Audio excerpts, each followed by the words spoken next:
I'd say my message is pretty self-explanatory. But we will elaborate. How many deaths are directly as a result of the actions of BLM? It's not just BLM. This whole country's fucking gross. The whole thing. You want to go back to racism? You want to go back to slavery? You want to go back to lynchings? Is that what you're after? 600,000 white Northerners gave up their lives.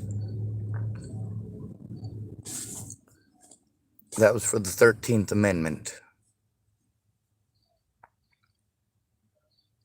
Literally hundreds upon hundreds of people who were white ended up dead over the 1960s and 1970s and integration. Hundreds of white people because they fought for black folks. Looks like the 80s and the 90s, 2000s.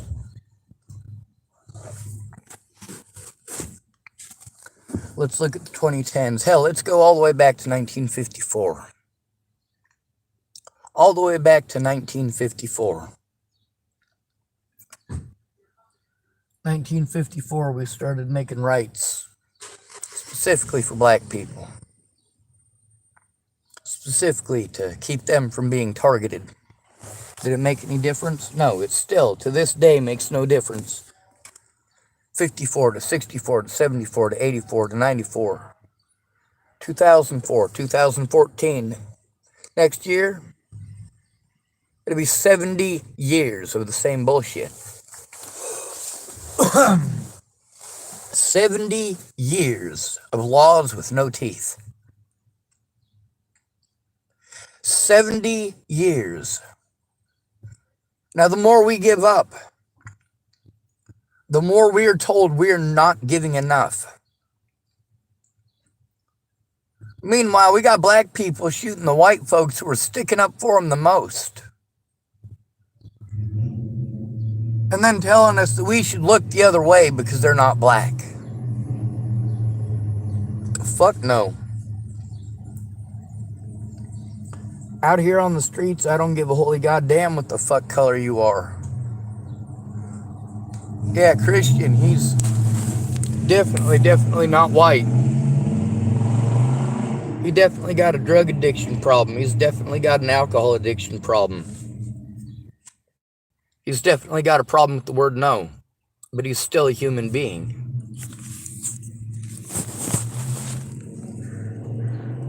Let's take a look at Claire Jordan. This is one of them blonde-haired, blue-eyed white girls y'all talk shit about. Well, guess what? She's not young anymore.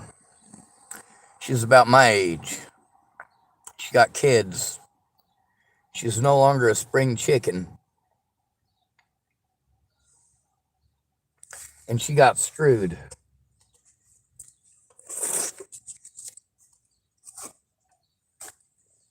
What do you emulate and perpetuate in your neighborhood?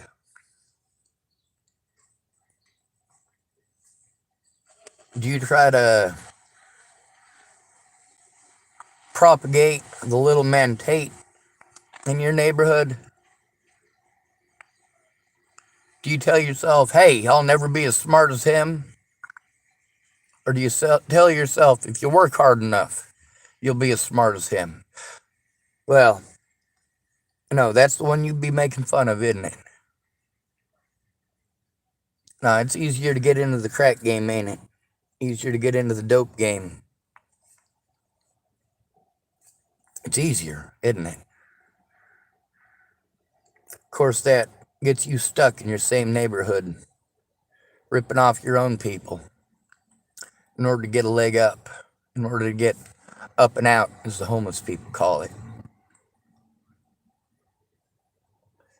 I'm told that everything is my fault because of my skin color. I get told how I get more money than black people do. No, the fuck I don't.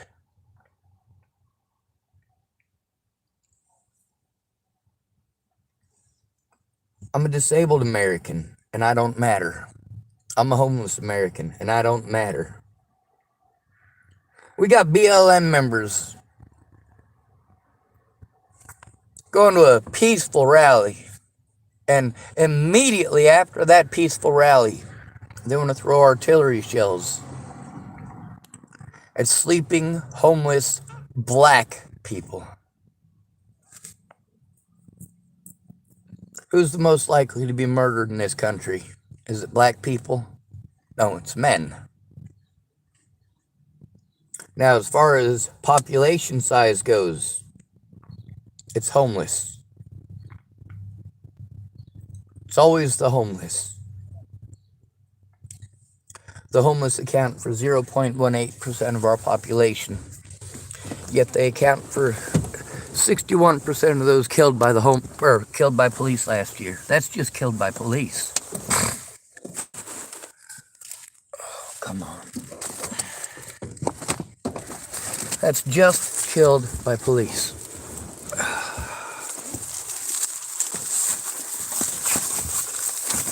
There's about 600,000 homeless people in the United States, and they account for 61% of those killed by police.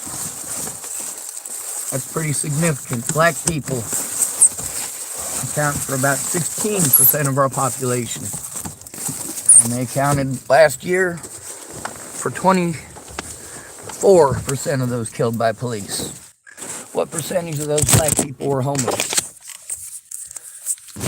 The majority. What percentage of the white people that were killed last year were homeless? The majority. The majority of those killed by police every year are homeless. Per capita, their number is massive. If the homeless people had the same population size as black people, 996 out of every 1,000, I believe I did the math correctly, 996 out of every 1,000 people killed in the United States. Sorry, I take that back. 996 out of every 1,000 in this country that are killed by police would be homeless. If the homeless had the same population size as black people or the disabled people, they would account for 48,000 deaths every year at the hands of police. 48,000. In Boulder, Colorado, seasonally anyway, as a black person, you are 5 times more likely to be arrested and convicted than a white person. But again, that depends on the season. When Darren O'Connor did those numbers, he chose seasonally as far as population size in Boulder, Colorado goes in order to get that number. Seasonally, when college is in session, there's a lot of black athletes. A lot of them. A lot of black college students. Most of them will never be able... most of them will never be able to afford to actually live in Boulder, Colorado. Most of the white people living in Boulder, Colorado can't afford to live in Boulder, Colorado. You remember back in the 90s, they tried to make a law that if you didn't make at least $1 million a year, you couldn't live in Boulder, Colorado. That was shot down because it's unconstitutional.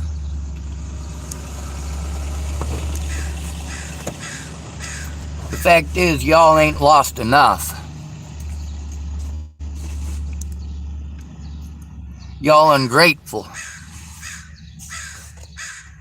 You're ungrateful for the white people who are giving up their lives to fight for our rights. But you don't see them as our rights. You think it's okay to get antagonistic with a bunch of white folks just because they're white. And then you say they're racist because they're white. They're racist because they stood up to you.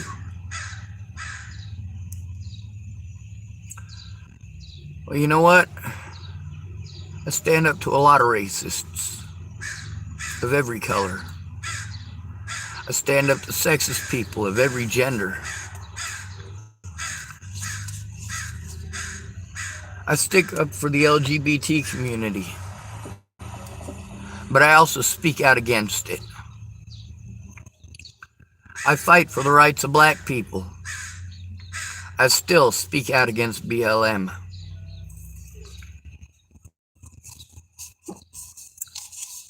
I fight for the rights of white people. I still speak out against the KKK. What's the difference between the KKK and BLM?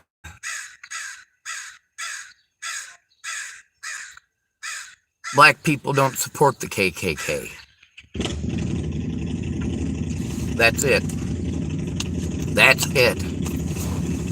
There are plenty of white people who supported the Civil War on the North. There are plenty of white people who support BLM. There are plenty of white people who have stood at the forefront of the BLM movement to protect black people from getting shot by the police. In specific, a bunch of white mothers.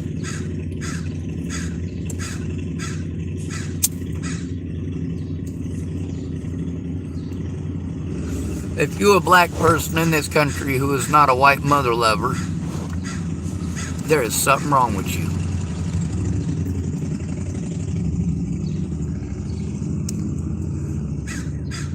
So you want to blame the color, not the crime. You want to blame the gender, not the criminal.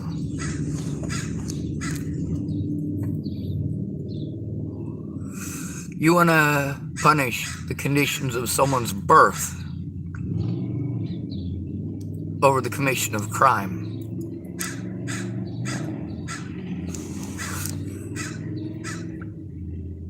He's white, he must be racist. He's a male, he must be sexist. He's an American, he must hate immigrants. We deal with this bias all over the place. How many of y'all black people own $1 million house and have a 2-car garage with a Maserati for her and a Maserati for him? How many of you? This seems to be the image America has sent to every other nation on the planet. Oh, we're all rich. We're all rich. We're all rich. There's a lot of people from foreign countries that come here and talk about our abundance. How much of everything there is. There's also a lot of people who come from other countries who talk about how they take care of their own people better in those countries than they do in this one. There's a lot of people that come to this country, especially right now, that are surprised with the poverty level. They're surprised with the infrastructure of the United States and how quickly it's deteriorating. They're surprised at the roads that they're driving on, the bridges that they're driving on.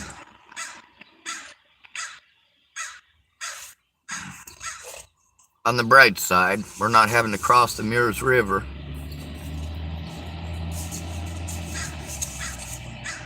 We're not stuck in the Donbass region. We're not Sikhs stuck in Taliban territory, Al-Qaeda territory.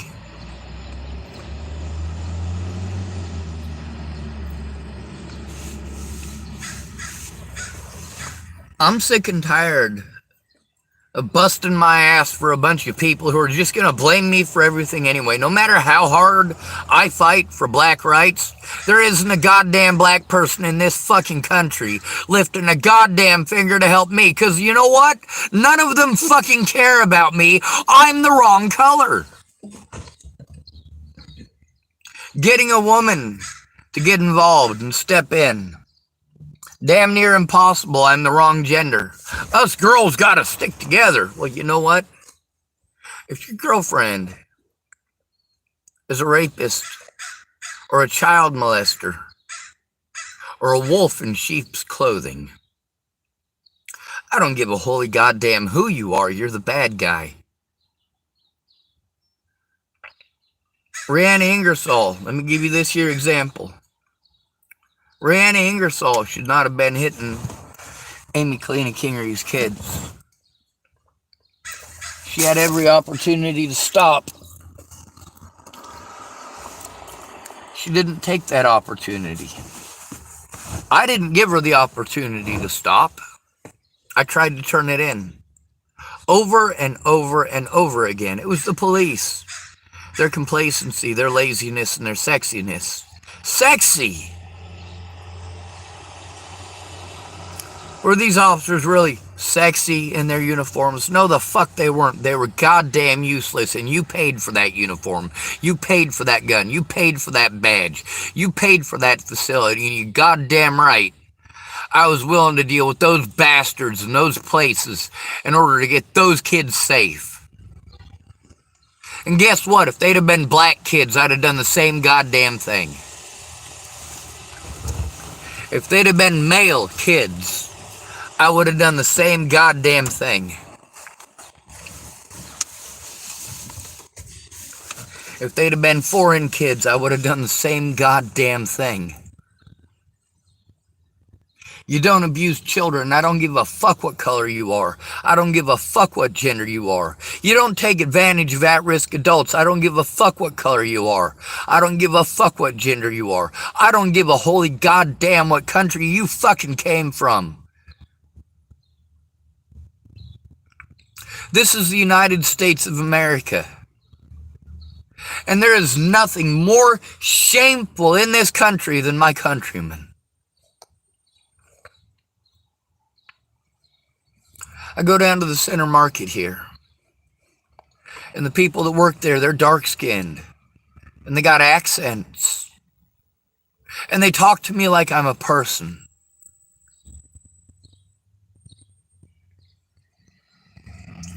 Meanwhile, I can't go to Fred Meyer's. There's people that talk to me like I'm a person there.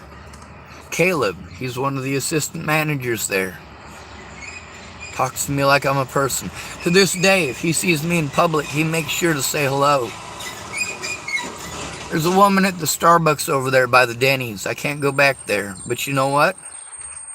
When that lady sees me in the grocery store here, I saw her day before yesterday. I saw her in this year's store with her daughter. And her daughter was excited to see me. She saw me and waved and got a big old smile on her face.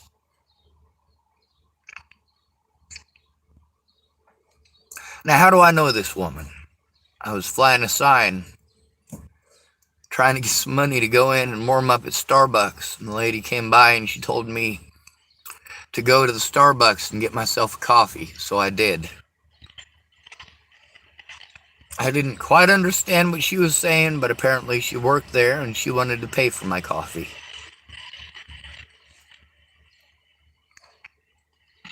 So, I'm going to tell you something about that woman. She's not white. She's not white. Let me tell you about the folks there at the McDonald's here. They're good to me. There's a guy named Thomas. He doesn't look white. He looks Hispanic. But he talks to me like I'm a person.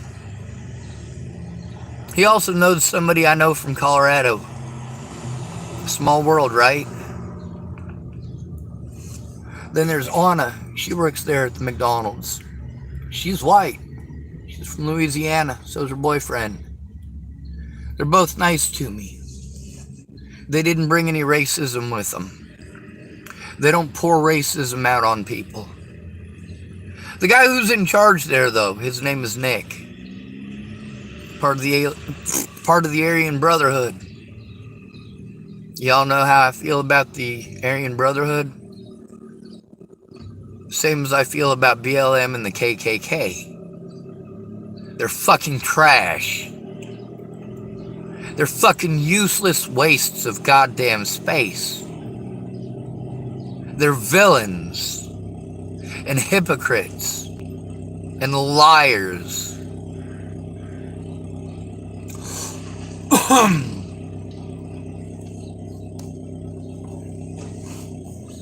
BLM is a hate group. A hate group. We got folks who want to perpetuate and propagate hate crimes against white people because it's white people's fault that rich people don't give a fuck about any of us. Of course it's white people's fault. Of course it's those white people in the trailer park getting ripped off by the same bastards as you. Of course it's those white people's fault that politicians don't give a fuck about you. Of course it's all white people's fault that you didn't get what you wanted right when you fucking wanted it. Of course it's all men's fault that you didn't get what you wanted right when you fucking wanted it. You know what? The only thing that you should give right fucking now, right now, is assistance to the abused, regardless of skin color, regardless of gender. Try looking at both sides before passing judgment, but you're not going to do that. You see a white guy, he's guilty. He must be guilty because he's white. He must be racist because he's white. He must be sexist because he's a he. You ignore all other mitigating factors, do you not? My disabilities don't exist because I'm white. My disabilities don't exist because I'm a male. My intelligence means that I can't have physical disabilities. And then, of course, disabilities I don't even have are used to pretend that I have no intelligence.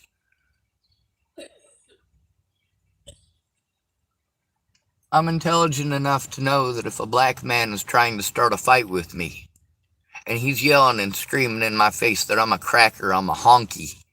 I'm a honky! Honky! And while he's yelling that at me, and pushing me, and shoving me, and screaming things at me like, call me the N-word. I dare you, call me the N-word. Except they ain't saying N-word, are they? So I get this racism from black people. I go to Chapel, Nebraska. Grew up in the system with a bunch of minorities. Didn't know shit about white society. There are people to this day in Chapel, Nebraska that call me N-word lover. After getting my ass beat all growing up in the system because I was born the wrong goddamn color. Oh yeah, Sean, you can't have coke dealers for parents. You're white. White people don't do cocaine. White people don't do crack. White people don't sell drugs. White people don't go to prison. Really? Are you fucking kidding me? You really want to propagate that goddamn ignorance while telling us not to propagate fucking ignorance? Meanwhile, the shit that you were wanting to pretend is ignorance is our personal goddamn experiences. I'm not going to pretend them black kids that beat me up didn't beat me up. I'm not going to pretend that a racist black man can't be racist because he's black, because that's fucking racist. I'm not going to pretend that a woman can't be sexist just because she's a woman, because that's fucking sexist. I'm not going to pretend that women can't be murderers because, well, statistics show otherwise.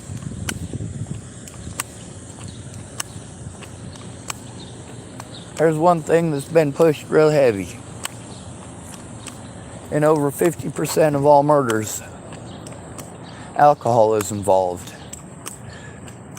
Well, with the murder victim. And over 60% of the time, alcohol is involved with the murderer. In almost 80% of the cases, women were involved.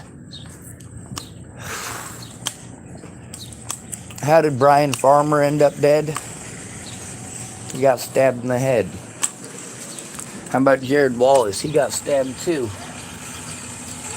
I like both of them young men. They were both killed by the same guy. A guy who I did consider a friend. And if I could get him out of prison today, I would. His name is Dino. Dino's the one that stabbed Jared Wallace. He's also the one that stabbed Brian Farmer. He actually ended up stabbing 3 people that night. Now the thing is, he didn't go there with the intention of stabbing people. He went there with the intention of hanging out with his friends. He was invited to a party and he went to a party. But a woman named Haley Smith wanted to start problems.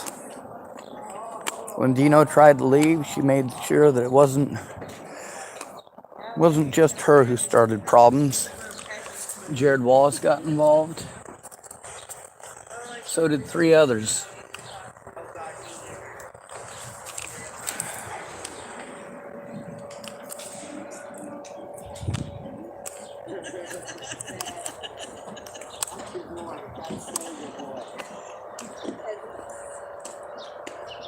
Alright, I picked up almost everything that can go through our tires. Oh, well, thank you very much. Well, I didn't do it for you.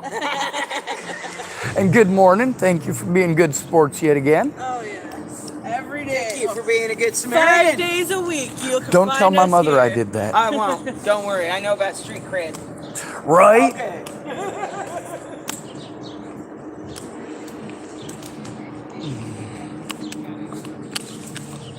That goes through a tire. You can.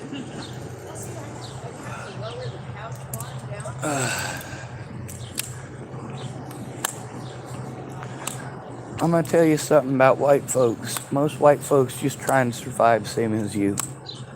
Let me tell you something about women folks. Most women folks just trying to survive same as you. Let me tell you something about men folks. Men folks just trying to survive same as you. The same politicians you're pissed off at, we're pissed off at too.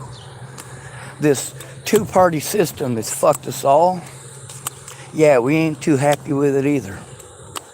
Now, of course, we want to pretend it's a three-party system because we got this liberal bullshit going on. You know, I like a lot of the liberal ideology. Some of the Republican ideology I like. Some of the Democrat ideology I like. But Democrat ain't the same as Democratic. Republican ain't the same as a Republic. Matter of fact, it seems to me that Republican policies tend to be more democratic. And Democrat policies tend to be more in line with a republic. If you understand government types, you understand exactly what the fuck I'm talking about. Now then we got everybody gotta turn one political party or affiliation or another into an insult. Oh, it's them black liberals. It's them goddamn right-wing conservatives. It's all of you. You can't find common ground because you can't see others as human beings. And when you don't see others as human beings, but you demand that they see you as a human being, you don't respect others, but you demand that they respect you. You won't hear what they have to say, but you demand that they hear you. Well, I tell you what, if you're the victim, I'm listening. If you are the victim, I am listening. I listen to Tamsin Bowles. I listen to Kayla Trujillo. I listen to Natalie Bollinger. I listen to Maddie Boa. All these people, when they came to me needing help, they got it. I listened to Stephen McMillian. Most of these people are dead, just so you know. Also, most of them are white. There's a lot of victims of the brutality in Boulder, Colorado that are black, but they're homeless black people, so you don't care. Zaid Atkinson wasn't homeless, so you cared about him. Samuel Leon Lawrence IV wasn't homeless, so you cared about him. What about Mark Swanigan? What about Brian Townsend? What about Marvel Harper? What about them? They're black, ain't they? Or what? Once you become broke, you lose your black card? I grew up in the system. I know all about your black card. I know all about the screaming and shouting and the, you best not let that white boy punk you. You let that white boy punk you, I'm taking your black card. What does that mean for me? It means I get an extra lunch. It means I get to sit next to the black kids in the institution. It means the black kids in the institution protect me.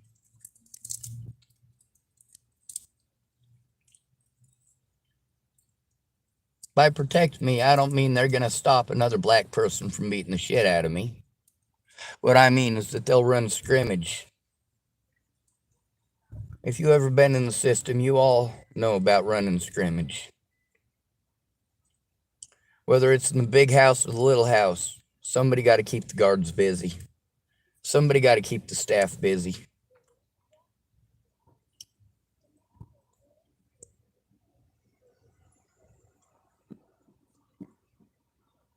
In Child Study and Treatment Center, there was a kid named Tim. He was real fucking big. Part black, part Native American, all asshole. He used to run scrimmage on the staff members at Child Study and Treatment Center, Orcas Cottage.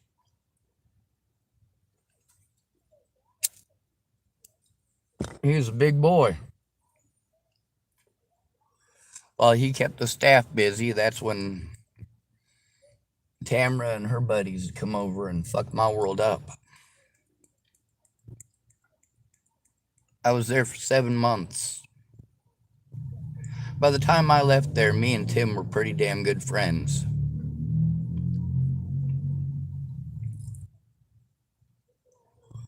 And instead of him running scrimmage for Tamara, he was running scrimmage for me. If there was a kid hell-bent on fighting with me, it was gonna happen. But the real issue there was whether or not the staff were gonna break it up. In the system, they're gonna duke it out until there's a clear winner. Tim, win, lose, or draw, he was gonna run scrimmage so I could have my fight. Whether I wanted it or not. See, here's what Tim would tell me. He'd say, you know what? I'm not doing this to help you out. I'm doing this to help me out. Whether he whoops your ass or you whoop his ass doesn't make any fucking difference to me. I gotta share a pod with both you assholes. You two work it out, and I'll keep the staff busy.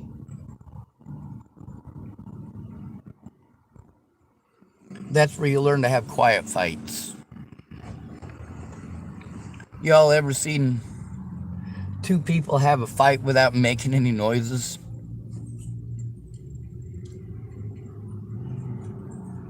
That was the best thing about Tim. He'd spend 2 days in the timeout room if that's what it took.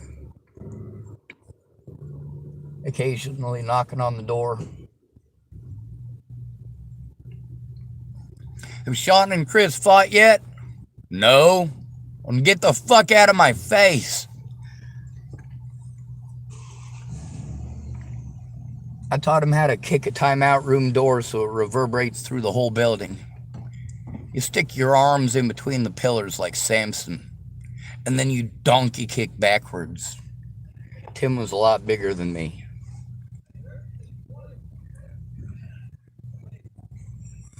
Tim is proof that black people and white people can work together for a common goal. He's proof that just because you was raised to believe that all white people are the enemy doesn't mean we're the enemy. He's proof that people, given the right information, can change. They can change their way of thinking. They can change their way of living.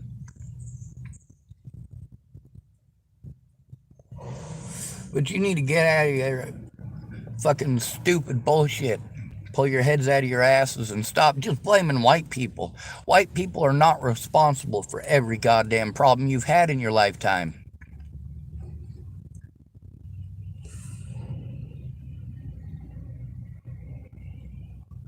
Natalie's not dead because she was white.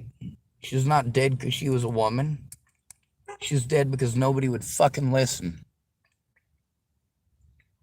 They wouldn't listen to her and they wouldn't listen to me. Natalie's predators, the people that she told me, the people that it is documented from her, in her words, what these people did to her. But you get to see after the fact how many hateful people there were. How many hateful black people there were. How many hateful women there were and still are.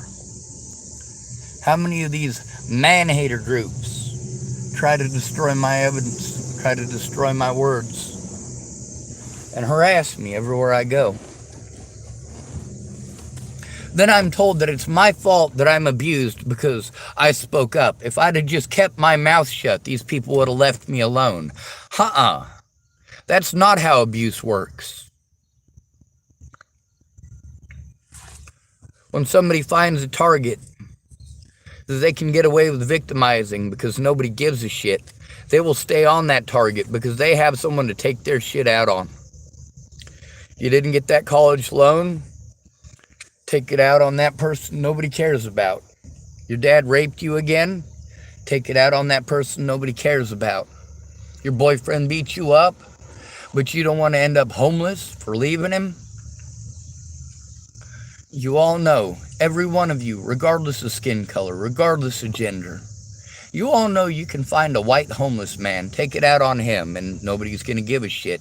You know that you can take it out on a black homeless man, and nobody is going to give a shit.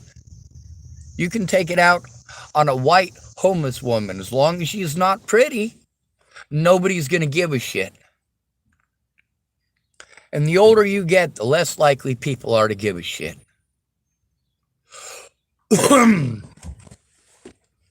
You know what? Black folks would be getting along a lot further in this country if they'd stop blaming whites.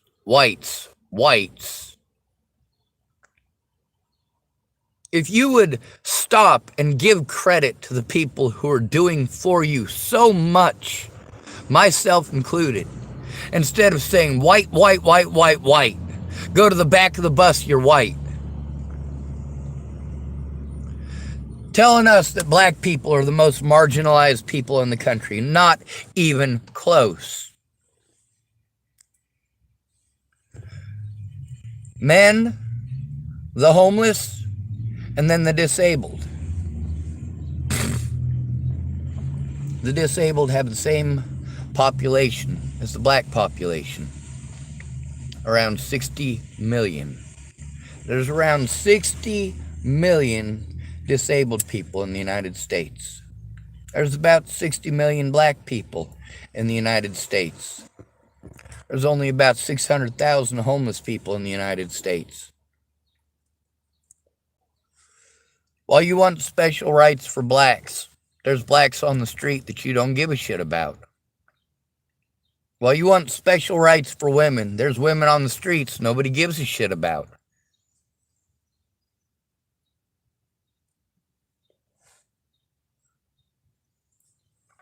We get victimized by parents all the time. All the time. You know what filicide is, don't you? That's when a child is killed by one of the parents.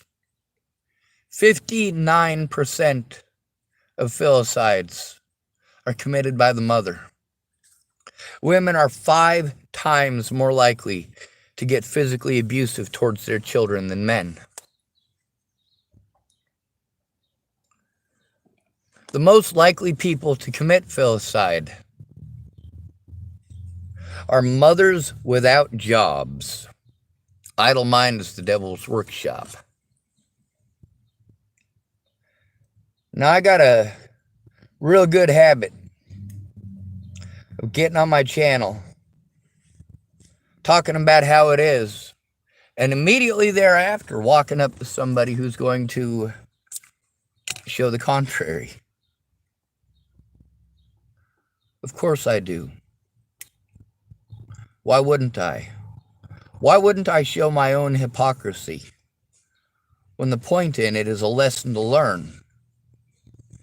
If I have to admit my hypocrisy, no problem. I committed such hypocrisy for a reason. You didn't care about anybody doing these things to me. But goddamn, you'll care if I do them back. Hell, if I even threaten to do them back. And in many of these cases, I didn't even have to do anything wrong. All I threatened to do was to turn my predators in. Unfortunately, when my predators are Clint Snell, Carl Snell, Leslie Snell, and Leslie Snell's boss, Sheriff Scott DaCosta, as well as some of his other employees, like, well, Cody Selhorst, who was allowed to move on, Jared Hahn, who was allowed to move on, Jordan Anderson, who was allowed to move on. Gotta tell you, I'm a mean son of a bitch, but I'm fighting for our rights as human beings, not your rights as a fucking racist asshole who thinks that he's fucking entitled to getting his ass wiped by white people. I don't owe it to you to wipe your ass, son. If you want to get all pissed off because I said son, well, you're absolutely right. Ain't none of y'all ugly enough to be my kids. Praise the Jeebus for that one. When it comes to the people here that I got an issue with, I don't like the racism. But am I going to let them kids get fucking shot? Hell no. You get to see how stupid I am. How I do lots of shit that you say not to do in the ghetto, but I ain't in the ghetto, am I? I'm in Tillamook, Oregon. When I saw that youngin' pull a gun out on the other youngin', the first thing I did is the first thing you're not supposed to do. Pulled out my camera, started recording, started approaching, and started talking. If that had been a real gun, what are the real chances that I would have really been shot?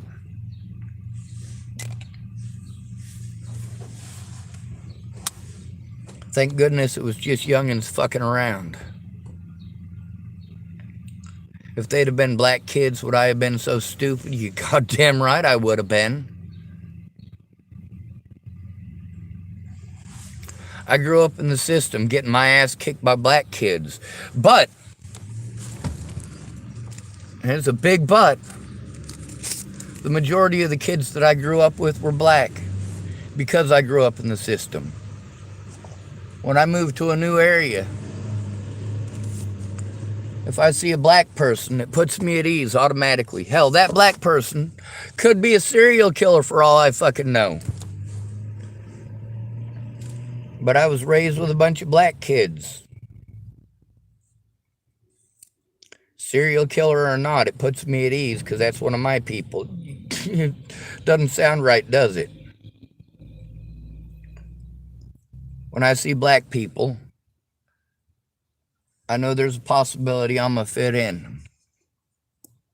Whereas I'm never going to fit in a racist redneck society. Now, sure, I ain't going to be black. I'm not going to change the color of my skin. Now, I suppose I could go out and stay in the sun for as long as humanly possible and get as dark as I possibly can. Late 90s and early 2000s, most of the summer I didn't wear a shirt. By the end of the summer, people were speaking Spanish at me and getting pissed off. I didn't know what the fuck they were saying. Yeah, I get pretty dark. My physical disabilities don't just disappear because I'm white. Your bias doesn't magically disappear because I'm white. Racist black people don't stop existing just because I'm white. And racist white people aren't magically nice to me. Racist white people aren't magically nice to me just because I'm white. While BLM sees white, the KKK sees Jew. Same thing with the Aryan Brotherhood. Jew, not white. So while you tell me about all this free shit that I'm getting, all of this lucky stuff that black people don't get, are you sure? Are you sure there's no disabled black people?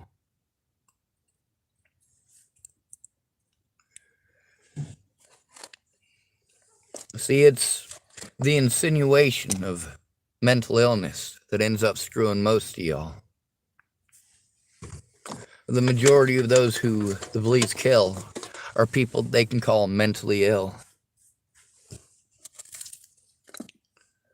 The majority of those murdered by the police are people who they can call mentally ill.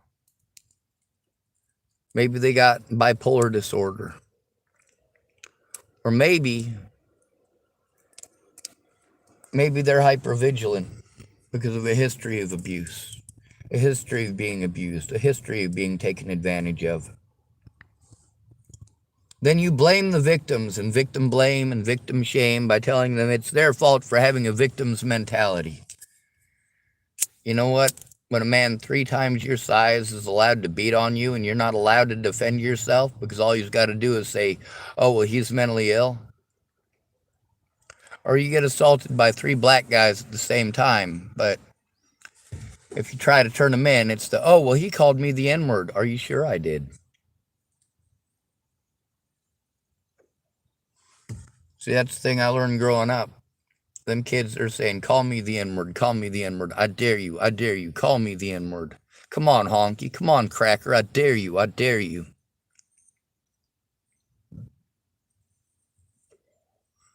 I never once called any of them the N-word. That didn't stop them from assaulting me, and that didn't stop them from pretending that I did. Then I get to hear about how fucked up the system is. Well, guess what? I've been in the system. I've been in the juvenile system, I've been to the jails, and I've been to 2 separate prisons.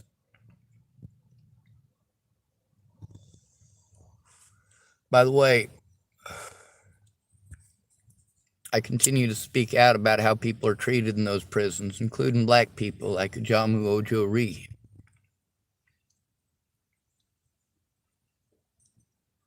The hell they put him through on a daily basis. The antagonization, the bullying, the fucking with his food. But he's in the C2 unit, the mental health unit. That's the unit that if you want to go into the jails, you want to make some extra money, and you want to bully people who can't defend themselves, deny them their rights, and then just say that they refused. You work in the C2 unit. Because in the C2 unit, everybody there, you can just call them mentally ill, and magically it all goes away. Oh, you could never be abusive because you've already dismissed them as a human being.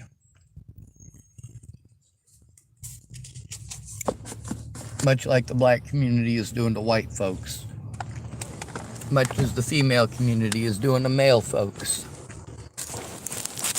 Much as the entire United States is doing to homeless folks. All of you. BLM doesn't give a fuck about black people once they're homeless. The KKK doesn't give a fuck about white people once they're homeless. They'll only bring it up when they can abuse it to somehow be to their benefit.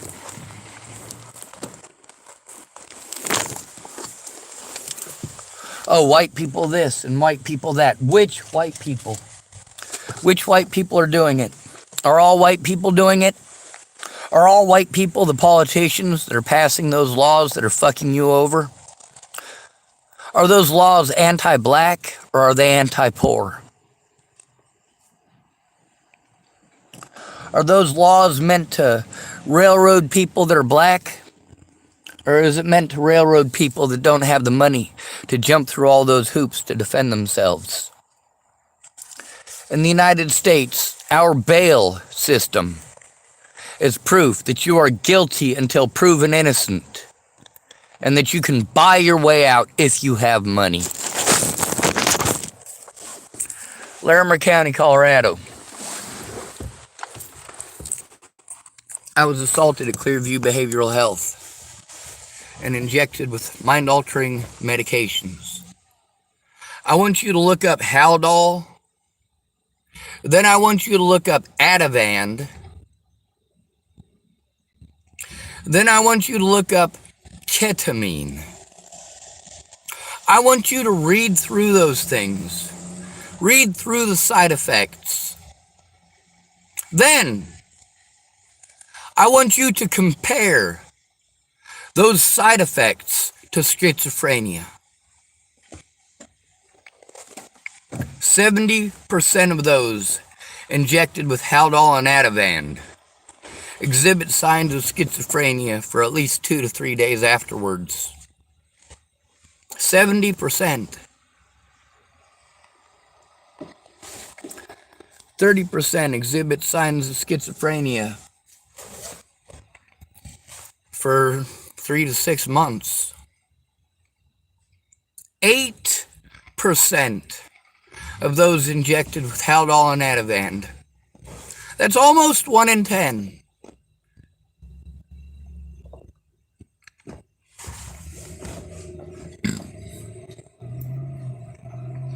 Nearly 10%. Pretty damn close.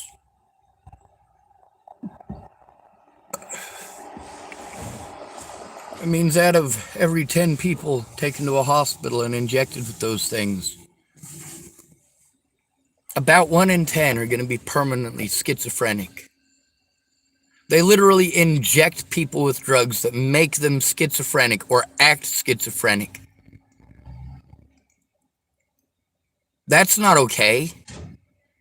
That's definitely not okay. You tell on a police officer for killing somebody, and you get injected with drugs that make you temporarily schizophrenic and possibly permanently schizophrenic. This is not fucking okay. It is not okay that people blow me off and don't make a big fucking deal about it. They blow me off. They don't try to understand what a big issue it is. Neither do you. I'm the wrong color to give a shit. You have any idea how much racism that I take from the black community? A fucking shit ton. I've taken it my whole life. I'm white. Your judge was white. The arresting officer was white.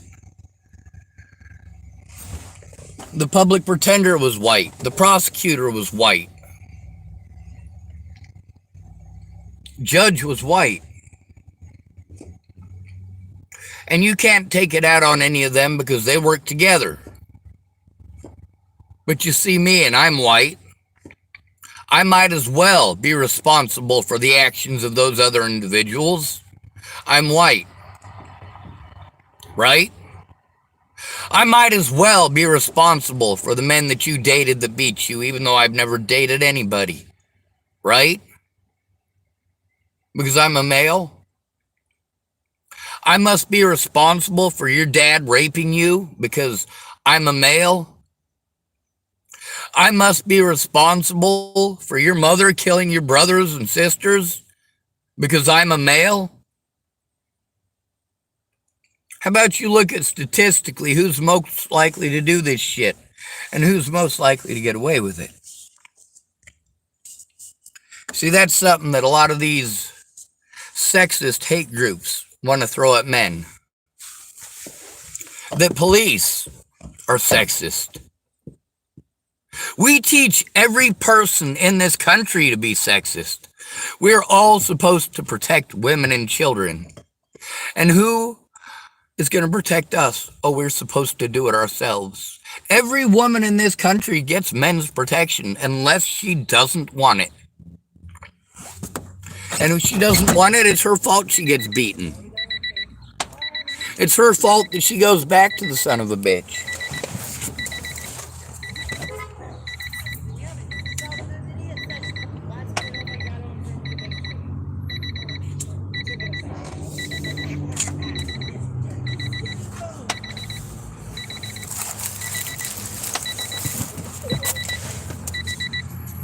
If I see a rich person out here being victimized, or a poor person out here being victimized, or a white person out here being victimized, or a black person out here being victimized, if I see a man being victimized, or a woman being victimized, what I want is for the victimization to stop. I want the predators to stop. I want the people who are perpetrating the crimes to stop. We need to do something about crimes committed, regardless of the color of the person who is the victim, regardless of the color of the person who is the perpetrator. We need to look at both sides instead of assuming guilt based on skin color, based on gender. Now, we're all catering to a very specific class of people. There are a lot of women that I know that have jobs. There are a lot of women who work at the Safeway here. There's a lot of women who work over at the library. There's a lot of women who work at Fred Meyer's. There's a lot of women who work at the Chevron. There's a lot of women that work at the Starbucks. Do I go, oh, well, if something happens to those people, I'm just going to mind my own business because I'm not a woman? Us guys got to stick together. No, absolutely not.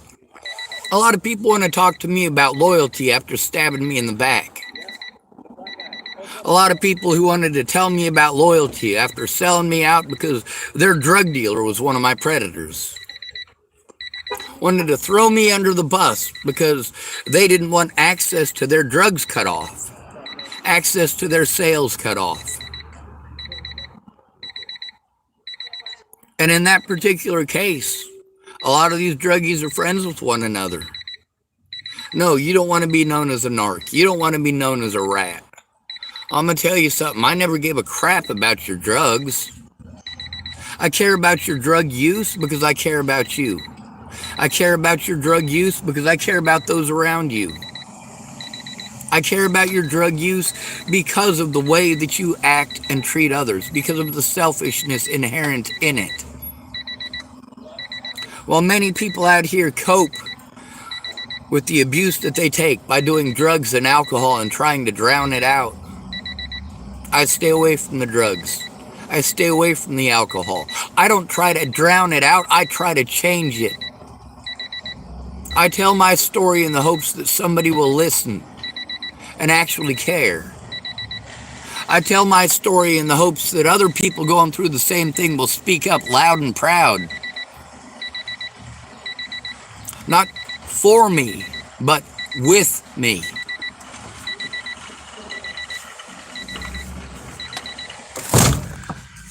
I hear BLM and the KKK and Me Too all complaining about the same exact things.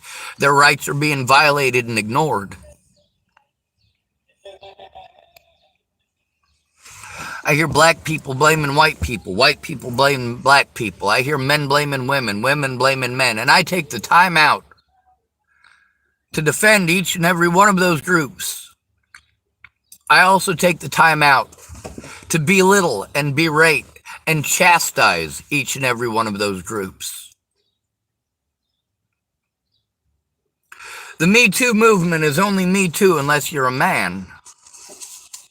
BLM is only for equal rights unless you're white.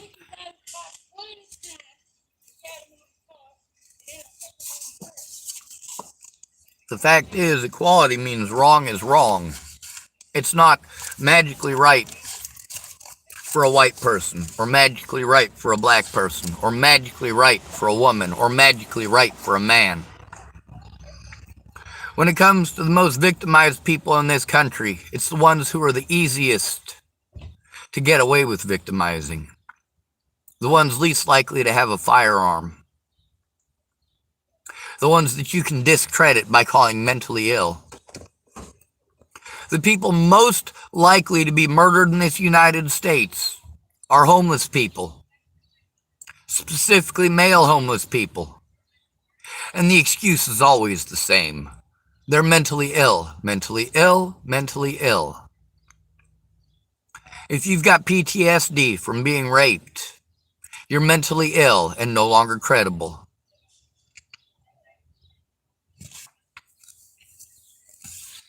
If you've got PTSD from getting beaten down repeatedly and you got brain damage, well, now you're mentally ill and it's magically your fault and you're magically not credible. And only your predator gets to speak. Only your predator. If you're a homeless male, the cops don't give a fuck about you. They'll try to frame you up just because somebody said so. Meanwhile, no matter how much evidence you got, they're always going to make it impossible to turn it in.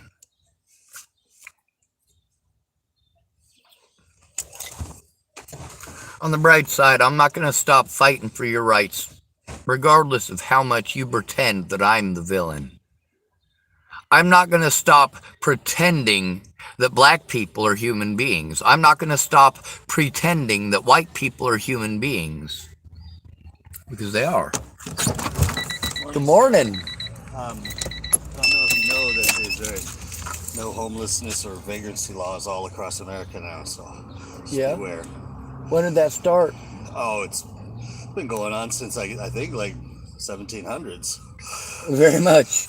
and so they We took over the Roman rental laws and a lot of the laws that the Romans had just after the Civil War. I'm pretty familiar with the 13th Amendment and how it made slavery more legal, not less.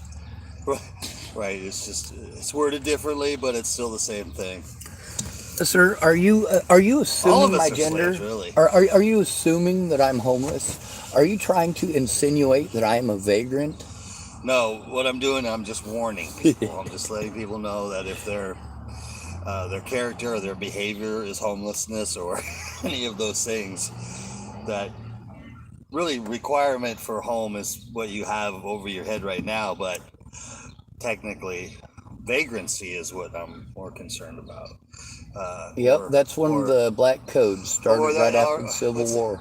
Here's another buzzword they like to use: loitering. Yes, sir.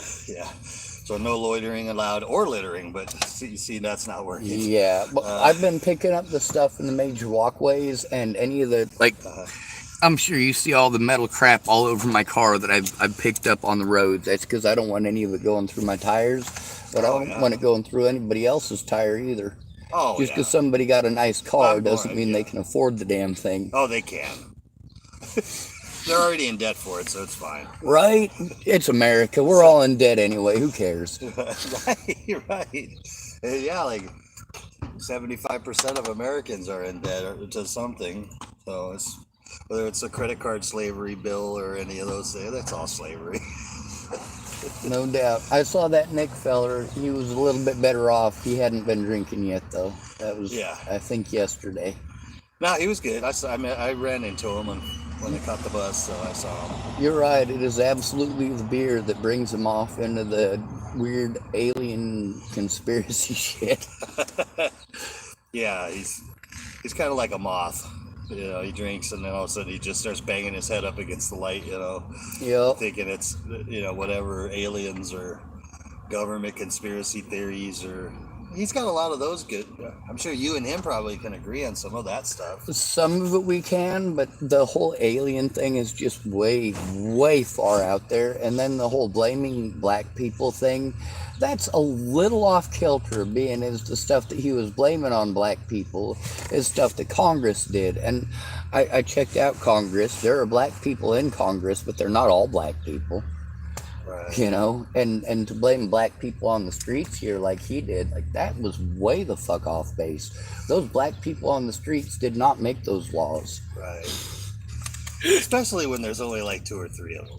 Yeah, I mean, you know, Tillamook is a very black free place. it is. There are not a lot of black people here. In fact, when you see one, you have, Like, wow, it's a black person. That's you the way walk it is up in to them Chapel, and you ask Nebraska. them right off the bat, are you lost? Yeah. This isn't the town you really want to be lost and black in. And the good thing is, there's assholes like you who are going to be honest about it, so that they're aware. You know. Make them. I gotta warn them. I'm telling you, it's Yep. a call. Well, you have blue eyes, so I'm supposed to assume that you hate all people who have Jewish features, and as a result, I need to be afraid of you. Also, you have the Seattle Mariners hat, and I'm from Colorado, Nebraska area, and as you well know, we just can't be friends. Right. Well, actually, I only As long as you're not a Sonics I fan. only promote the Mariners when there's no black people or Cubans or any of those other blacks, because there's baseball black and then there's basketball black. So I can't, Right. can't We support have to either. we have to promote basketball black. What I have a problem with is women wanting to join the men's baseball league. Yeah. That's not okay. That's like trying to slap themselves in the face. We're different. I also don't like that there's become this movement of transgender men that have now ruined women's sports by entering into the Olympics and doing these things and outrunning the girls, by 2 and 3 seconds, which just isn't fair. It isn't. Yeah, I mean, I think we have to outlaw those kind of things. I think we got to let women have their place. We do. If a woman is born and she puts forth all of that effort and she's able to bench herself, now mind you that there's records for men and records for women, Right. and the records for women, the very top tier, is only about 1/3 what it is for men in most weightlifting categories and 1/4 in others. But that's because we have some truly massive men. Right. And we've got men who are short and compact and massive, and that makes it a lot easier for them. Because you're not seeing women changing over to men and then participating in heavy weightlifting sports, Right. Because they're not going to compete. But to have a man go in and say, I think I can run faster than that woman, and so I'm therefore going to be. I'm not saying that's The second entire strongest objective, man in the world is a Canadian, and he decided that he was going to be transgender for a year so that he could break women's records just so he could say, see, you see? Oh, he's doing it to prove a point. Yes, very much. And Yeah. he might be going to prison for it, so Yeah. we'll see. Well, at least he gets to go to women's prison. He stays, he can stay in that mode for another 4 or 5 years or whatever they're going to give him. He'll be fine in there. He'll probably end up with several girlfriends for sure. It possibly could, but the other thing is, in a women's prison, you're like 11 times more likely to be sexually assaulted by another inmate. So, well, maybe not for by him. another inmate? Yeah.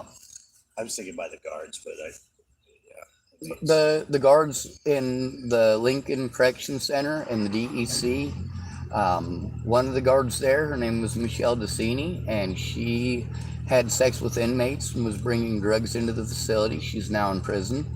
The assistant warden, her name was Sarah Nelson Torciello, and she is in prison for sexual assault against inmates.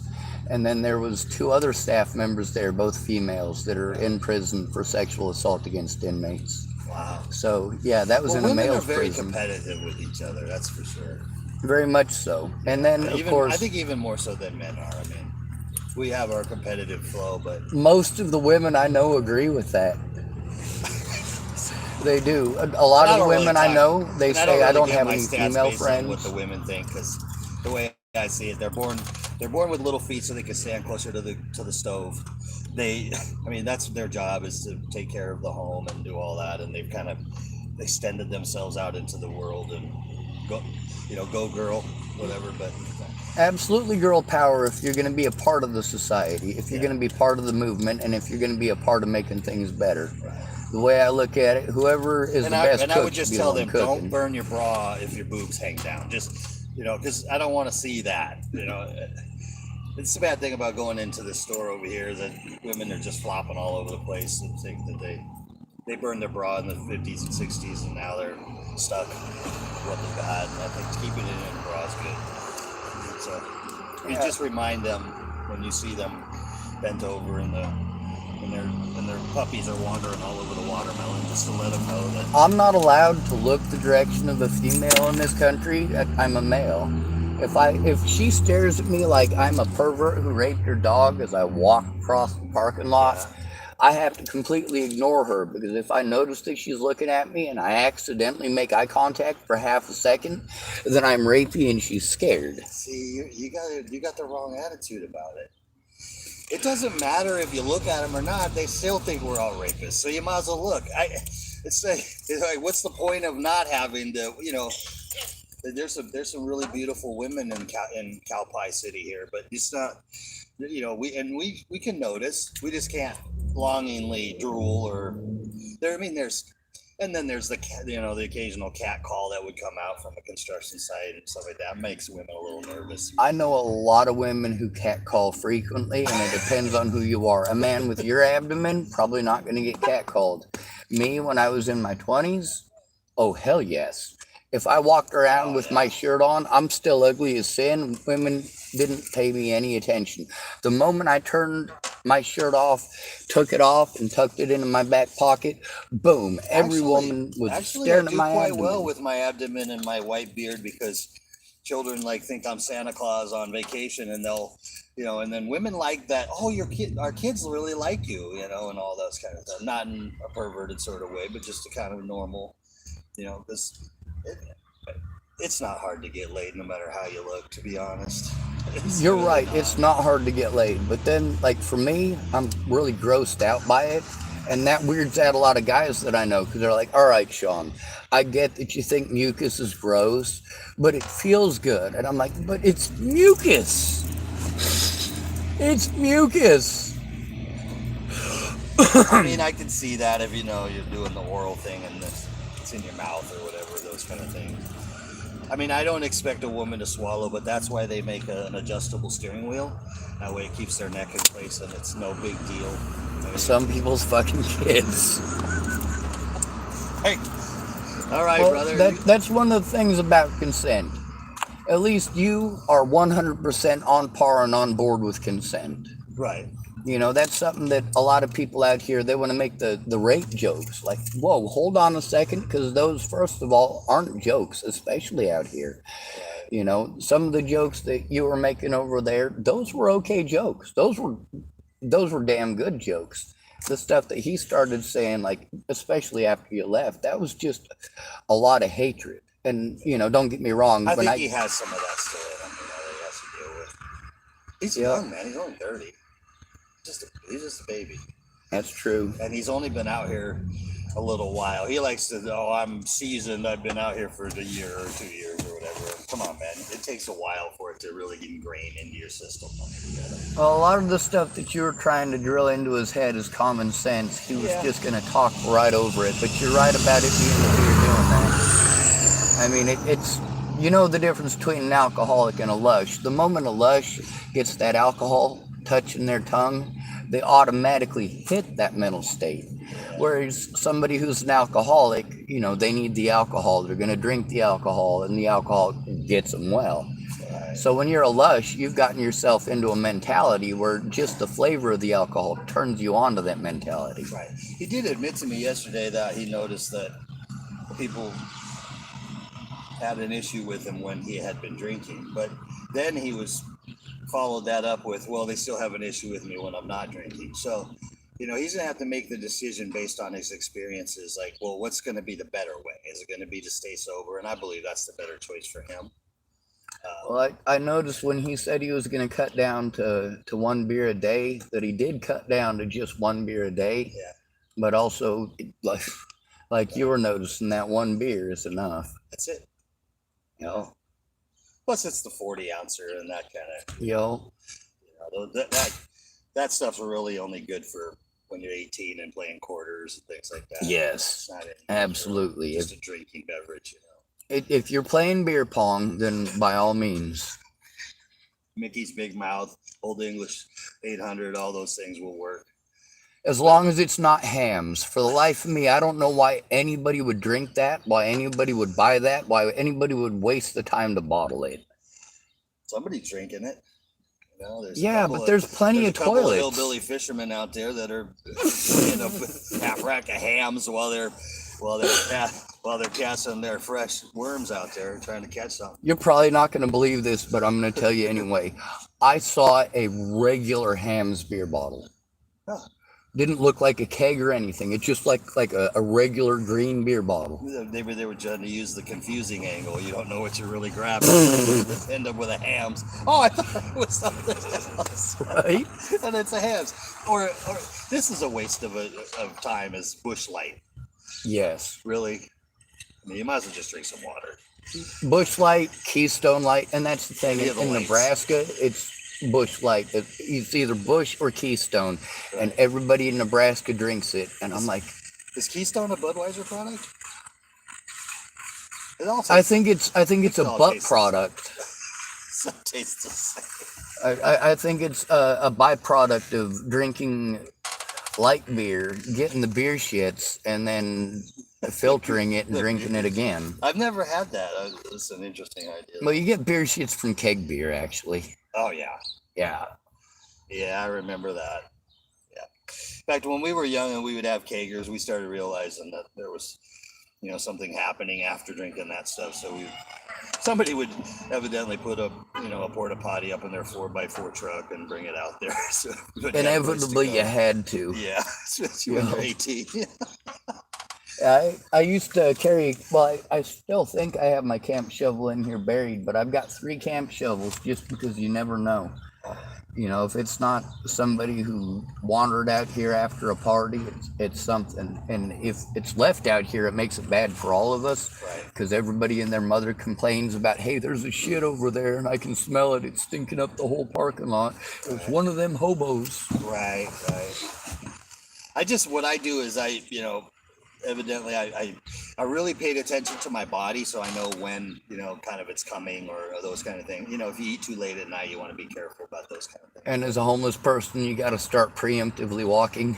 Yeah. The porta potty is. But if you're purposely trying to offend somebody, then you would eat like 2 or 3 garlic bologna sandwiches and then wander into an AM, PM, and 2 in the morning, because they're not going to let you use the bathroom. But there's always a mop bucket, so then you just use that.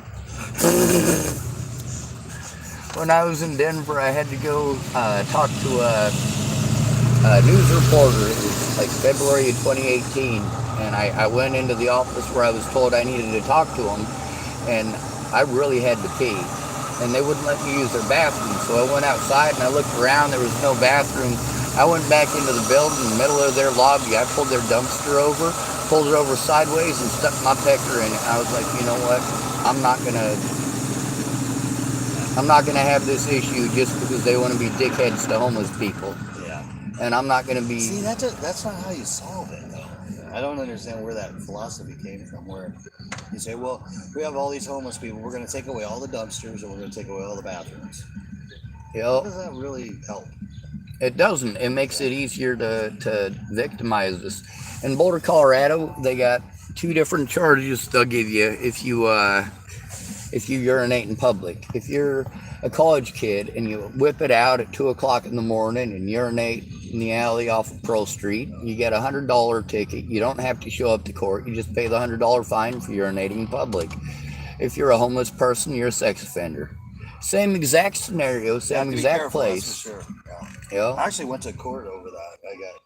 Some lady said she saw me behind the building, and I said, well, ma'am, first off, I mean, I get it that I'm fairly endowed, but you were so far away. I mean, you don't really know what I was doing. You're just assuming there was she couldn't see it. I mean, unless she had binoculars. Yep. But I actually had to go to court for that, and I was really concerned about that, getting that charge on me. Because, man, once you get on that sex offenders list, Yep. it doesn't matter what it is. I mean, you're labeled for the rest of your life. The folks over next to the library there, they saw a guy literally stark naked. He was in the bushes whacking off at the library and staring over at their house, and their daughter saw that. Oh my gosh. They tried getting a hold of the cops to get the cops to do anything about it, and they just wouldn't. Yeah. So, I mean, you know, the stuff like that does happen. I keep my whacking off to a minimal amount, and I try not to stare at any young people. That way you can avoid that. I got enough up here to keep me busy for the next 4 or 5 years. You have a shitty sense of humor, but I grew up in the system, so I get it. Sarcasm at its finest. Absolutely. No, yeah, I know. Some people get offended, but I can see that you're not going to be. I mean, I hear your sarcasm. I also hear the rhetoric, and then I also see the actions, and it's pretty obvious that when you're spouting rhetoric, you're just being sarcastic. Right, exactly. I keep it, I limit those conversations to people that I know are going to be offended by it. So. Yeah, people who are gonna take it as it is with a grain of salt. If it's something serious, at least you try to put a lighthearted note on it. And if it's something that's really just complete bullshit, and it's something that you're pointing out that it's bullshit, you're gonna point it out in a way that's not soft. No, but I'm also not like Nick in the fact that I feel like he runs around purposefully trying to offend people, and I don't think that's the right approach. There's sometimes people that say, well, I'm speaking what I think is the truth, and they'll do that, but you don't always talk. Sometimes you just have to listen. Yep. You gain a perspective more from listening than you do from speaking. And that's what I've been trying to teach people about. All right, victims' rights out here. Our rights are entirely dependent on whether or not somebody else gives a shit. Because as a homeless person, you're just assumed to be mentally ill. Oh, yeah. So a lot of the issues that's we what have my out family here. Does, yeah. Yep, you're mentally ill. And everybody's family does that in America. Almost everybody that I know, they're like, you know what, I went to my family, but they go, oh, well, you're mentally ill. And I'm like, well, you got PTSD because your dad raped you. I don't understand how your family is going to call that mentally ill. You have PTSD. That's a very specific diagnosis. You're not diagnosed with schizophrenia. You're not diagnosed with delusion. When I was a young person, having sex with your aunt and her friends was okay. It was just sex. Wow, it was awesome. Thank you. Appreciate the time you spent with me, teaching me how to please a woman. And oh Jesus, you grew up in the 70s. Yeah, I was born in '68. Yeah. Yeah. And see, my mom's youngest sister was only 5 years older than me, so it was a bonus. Yeah. Experienced woman, her friends. Yep, same All thing I in had to Nebraska. do was show up and say I was looking for the babysitter and I was getting laid. Boom. In Chapel, Nebraska, we had Jan and Susan Riley. And if you were a boy in Chapel, Nebraska, and you wanted to lose your virginity, that's where you went. That's where you went. What was that movie? Do you remember that movie about that? Where they would all go to the same woman that was in town. She wasn't a prostitute, but she was a woman that had needs, and I can't remember the name of it now. It was a true story, though, right? Yeah. Well, I mean, I think they made it, a fictional thing, but it was a true story because it's kind of what happens. Well, Texas Chainsaw Massacre was a real thing, but they turned that into Porky's was the name of the series. Remember, they would all go to the... Yes. Yeah, the I do. That lived right next to the graveyard. I remember my dad had 2 movies in his video collection we were not allowed to watch. One of them was Porky's, and the other one was Deer Throat. What was it called? Deer Throat. Huh, I never heard of that one. I didn't either. My older brother snuck into my dad's collection, though. He said it's a movie about BJ's. Oh, okay. And he said it's a really, really old one. Right. Of course, my older brother, he was always the one that would sneak into Dad's room and steal what he wanted. Me too. I was that guy. Yeah. See, that's the problem that people have with me and my family is I was the black sheep forever. And now,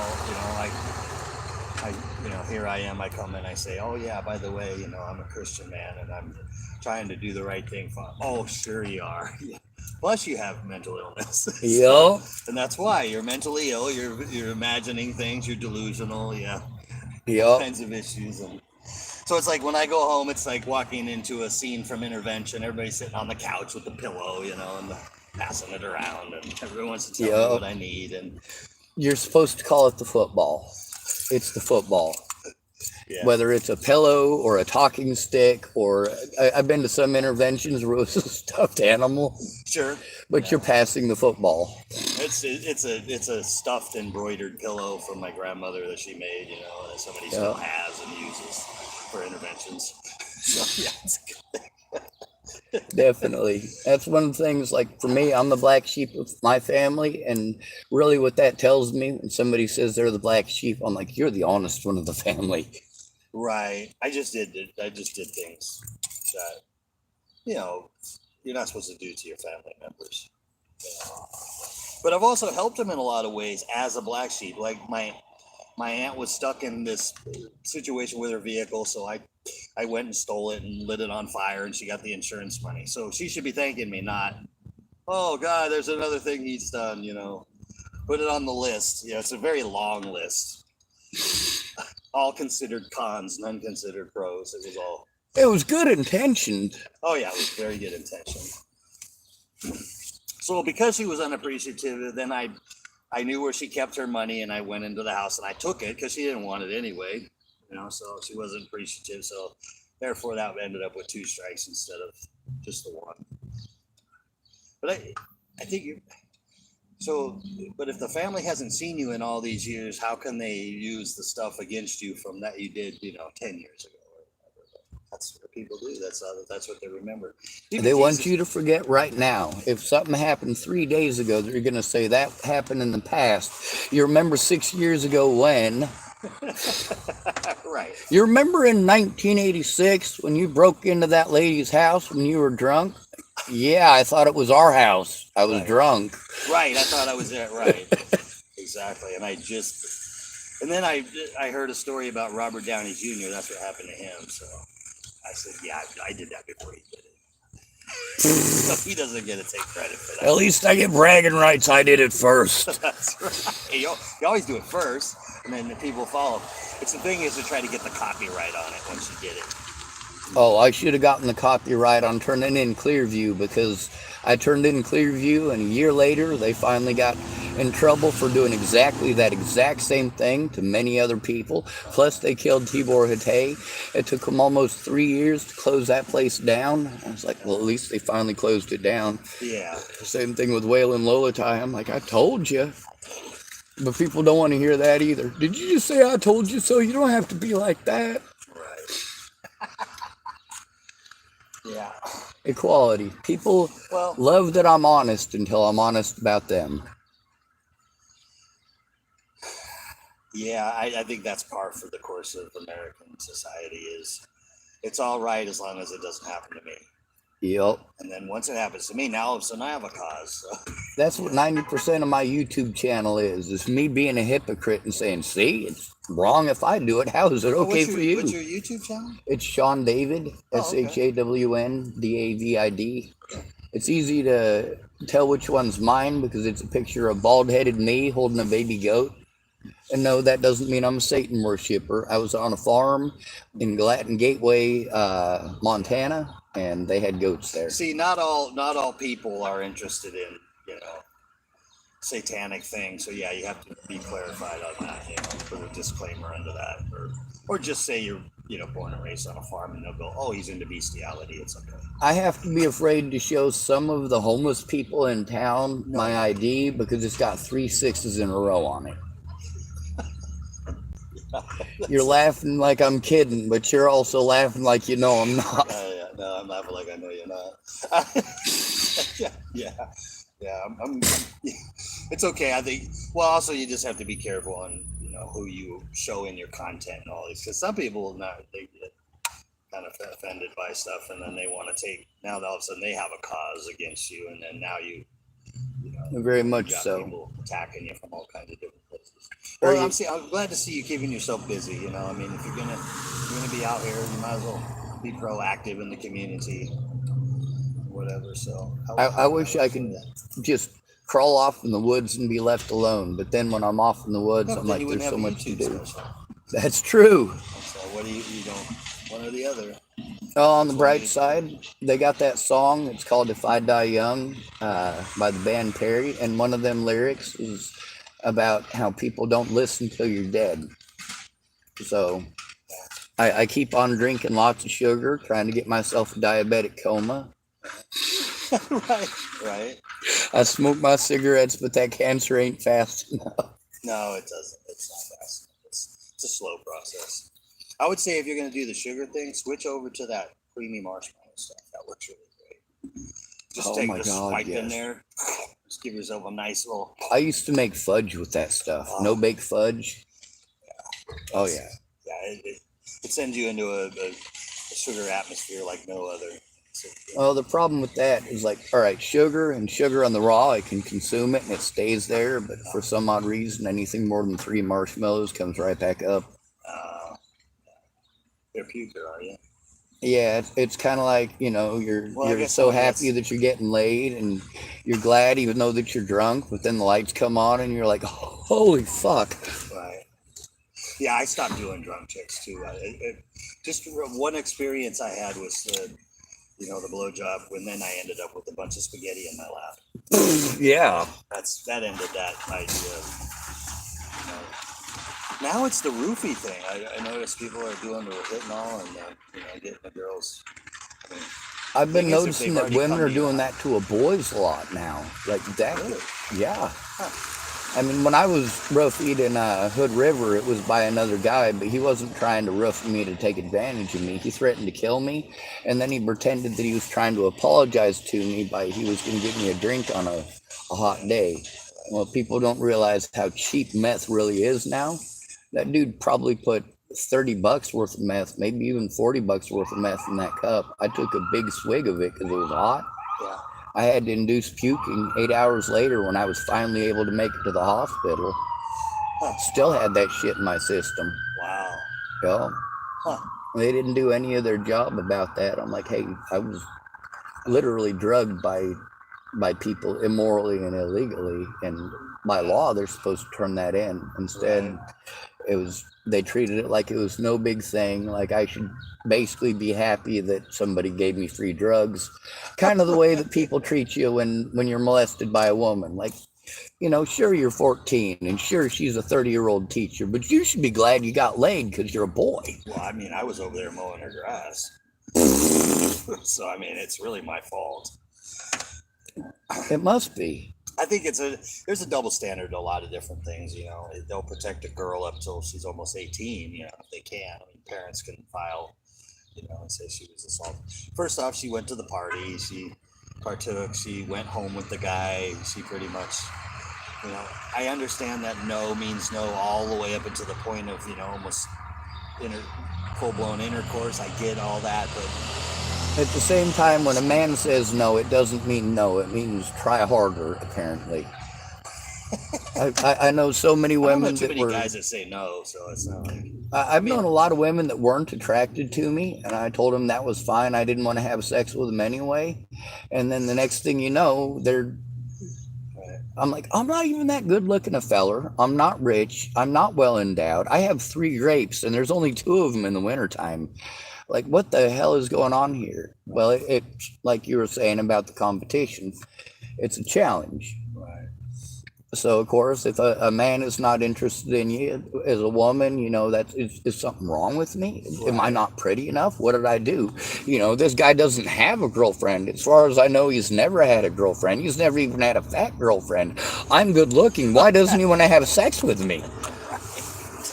Like, oh my God, did I just walk into a fucking pile of bullshit on that? Like, there's a lot of women that I have spoken with that, I try to explain to them nicely, like, when you're not interested in dating a woman, right? And she's your friend and things don't go the way that she wants them to. And all of a sudden she's talking trash to everybody saying you're some sort of a horrible monster. And you get a hold of her, you think it's going to help out the situation. Type to her, I don't think I could ever date you, but you have to type, I don't think, because when you say, I would never date you, then you're insulting her. So you got to type, well, I don't think I could ever date you. You're trying to be as subtle and nice as you can about it without either giving her a complex or triggering a complex that she's already got. And then of course we've got the pretty being forced on women so much, especially by their mothers. You get together with a guy and your mother wants you to stick with him even if he's abusive. She says stuff like, "Oh, you'll have beautiful kids. You guys are gonna have beautiful kids together." And a lot of the women I know who got stuck in shitty relationships are like, I shouldn't have listened to my mom. My mom kept telling me I want to have grandbabies, I want to have grandbabies, I want to have grandbabies, but this guy was not the guy to have grandbabies with. Right. So, Yeah. most definitely. I think, yeah, there's definitely a pressure for women to be attractive and as pretty as her friend but there still is that point of when you see three girls together somewhere, usually there's an ugly one and a fat one and then the pretty one, and the pretty one ends up with whatever guy she wants and the other ones end up with whoever she discards. Yep. That's usually how that works. I don't mind fat women. I mean, my friends tried to hook me up with this lady who was covered in tattoos, and that was a surprise because I was thinking, well, first off, I mean, I like a tattoo, okay, it's fine, but not your whole body, and then I told her, I said, I think that you should have had a tattoo with an arrow that pointed where I was supposed to go, because I knew that I was wandering south from the nipples. That was the only thing that wasn't covered, but I did not figure out where the road map ended. It was just... I was about to make a road map reference just because I knew you were going with that. Yeah, it was too much for me. And she was actually fairly attractive, but I couldn't tell how attractive she was because she was covered in tattoos, including her face and all that. Yeah. There's a men's rights advocate, and her name is Chloe Roma. And the reason she's so popular is because she's female, so a lot of guys listen to her. They also donate a lot of money to her, and she makes a lot of money with that. But she's got tattoos all over the place, and a lot of people get real hardcore hateful at her. Like, you know what? You may not be attracted to her. It might not be your preference for a woman with tattoos, but at least you can listen to what she's got to say. Having a tattoo doesn't make you a horrible, horrible person out to destroy the world. But also being fat, same thing. Being skinny, same thing. Being a man, being a woman, being black, being white.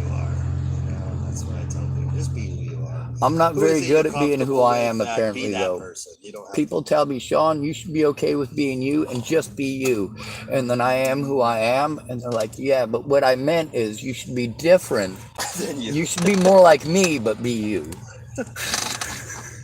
Yeah, I guess my lifestyle does. I don't have to worry about it because I'm only gonna talk with people that I find interesting enough to have a conversation with, and I'm not gonna pretend to be anybody just to fit into some kind of a circle. I don't believe in when I'm in Rome, do as the Romans do. I don't follow that mantra at all. So. I noticed that when I was in Chapel, Nebraska, since I didn't do what the Chapel Nebraskans did, I didn't fit in ever. They still, a lot of the people in that town there, they still call me N-word lover. I'm like, that has never been my name. My name is actually Sean David Schwartz, but... Yeah, I thought it was Schwartz. Yeah, that's what I remember. Yo. Sean David Schwartz. Yeah, there you go. Well, it's a good name to have. It clearly represents you and who you are. It's good. But YouTube is the way for you to express yourself. I say go for it. I don't really go on YouTube that much. I think most of it's not worth the time to look at. So, it's kind of like Facebook with all the little things and the posts and all that. Yeah, I don't care to see the pretty girlies shaking their junk. I'm not really a big fan of the whole twerking videos. I'm like, if I use it, it's for an education. I'm getting an education. I'm learning about history. I'm learning about the laws. I'm learning about the rules, regulations. I'm learning about a lot of useful stuff. I don't spend a whole lot of time getting on there going, all right, I'm going to find a good looking blonde haired blue eyed woman who is shaking her song like shaking her ass to a song like it's a Polaroid picture. A lot of my guy friends, they'll send me pictures of half naked women and, then I'll get women that complain about how sexist men are with the half-naked pictures of women in their bathing suits. Men are all perverts. And the next thing I know, that very same woman will post up a picture with 7 firefighters with no shirts on, rippling abdomens, rippling muscles, right? With a caption that says, "I wish my house would burn down." Like, Right. that's not much different. Matter of fact, they that's post more that and sexually they say, suggestive. yeah, I'm looking for a nice, sweet, funny guy. It's not the Yes, fire. but he That's has not the to have fire. money and he has to be good looking, and those are the Oh two no, he has parts to that like are. walking on the beach, romantic dinners, candlelight. You know, all the things that women say on their profiles. It's all bullshit. Because the women that do that, they're obvious. They're the women that will do the high selfie, so they get the bust shot and the whole. You know, I mean, and it's all touched up, of course. It's all. All right, so I got Photoshopped. some prime real estate in Florida. Really, it's not Florida's an awful swampland, long way away. right? Yeah. Yeah. I just tell them that my family is all from Germany and we own a nice little piece of the Schwarzwälder, and they're like, "Where's that?" That's fucking creepy. Exactly. It was That's a where a lot lot of less Satan creepy before it was taken over by Heinrich Himmler and the SS. Now, they still have a whole box of death head rings in that building hiding somewhere. Yeah. Well, I keep my black coats nicely hung up in my closet, so You know?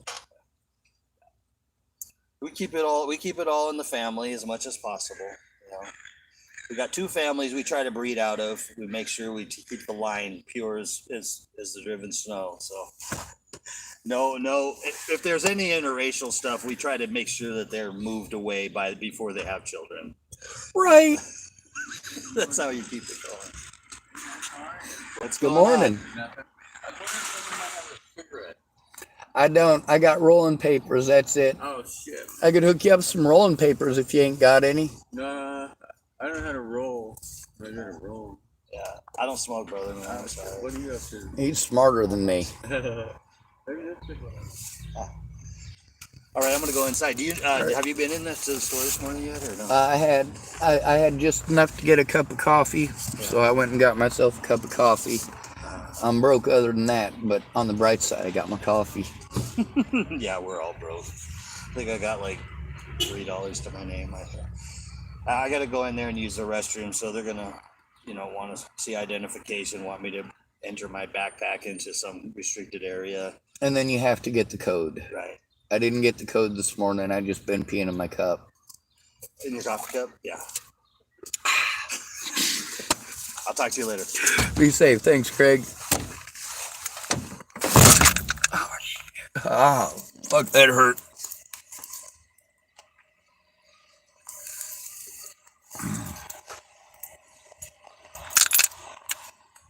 Sarcasm.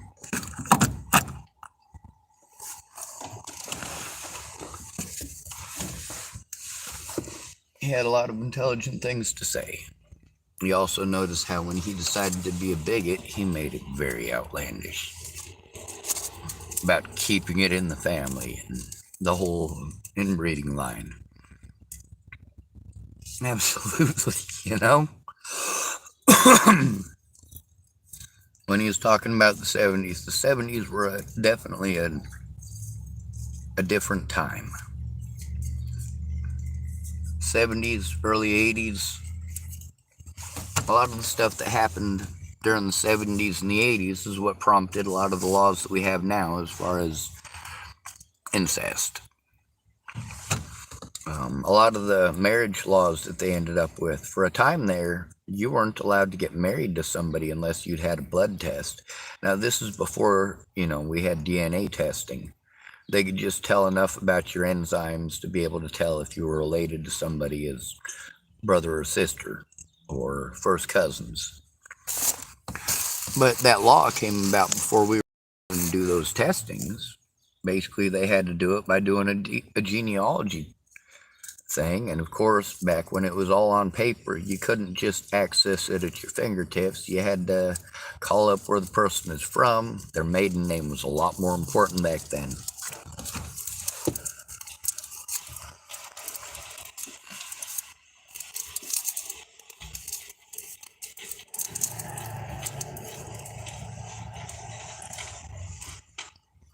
A lot of white people here will warn you if you're a black person and you come to this town. There's also a lot of white people that are completely unaware of what's going on here. There's also not a lot of black people here. And there's a reason there's not a lot of black people here. Tillamook is definitely a KKK town. I'm not talking a racist town.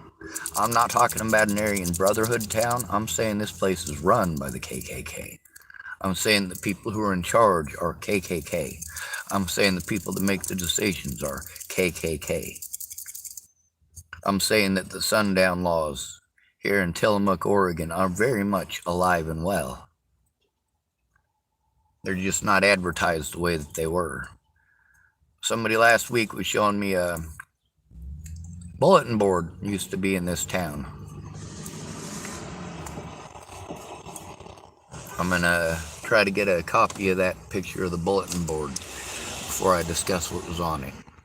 We could break it down like I do some of these conversations with people that don't end up being conversations. It ends up being about their opinions rather than the actions committed or the experiences. If somebody has been punched in the face and you want to convince them that they weren't punched in the face, your opinion is that they weren't punched in the face. Their experience is that they were.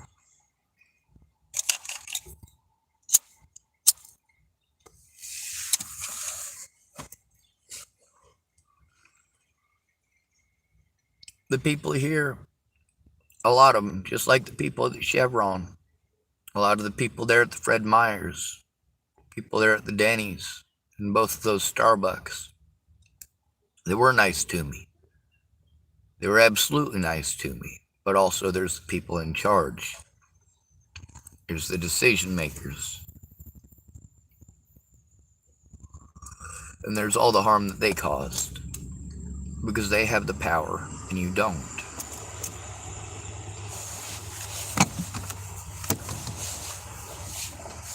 When it came to the situation with Mike McKinster down there at the Denny's, that was a long time coming, and I'm surprised I made it as long as I did without having a mental breakdown.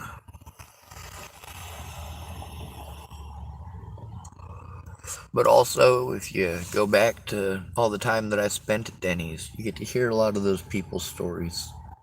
You get to hear that I told the truth. When it came to that Wendy lady, a lot of the people at the Denny's there informed me of the situation with her. Informed me of how nasty a person she was. About how she didn't treat the Hispanic workers very well at all.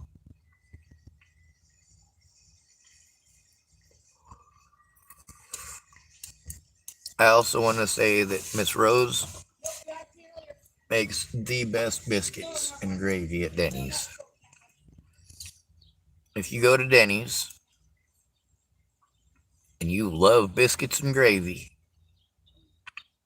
ask if Rose is working. Because if she is, here in Tillamook, she's going to make you some good biscuits. I don't even like Denny's biscuits for the most part, but their biscuits and gravy, when she cooks them, they're perfect.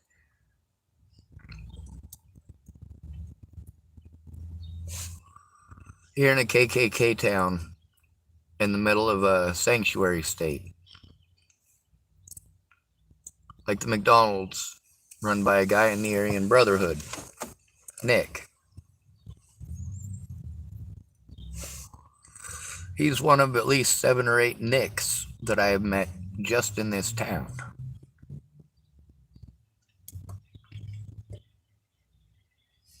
The feller with the 2 dogs there, one of his dogs' names is Bones, and God, I can't remember the other one's name at the moment. I'll remember it though. I practiced his name yesterday over and over and over again, and it should be an easy name to remember. His name is David. It's my middle name, so it should have been an easy one to remember. But I kept thinking, all right, his name is Nick. I'm pretty sure his name is Nick. No, he wasn't Nick.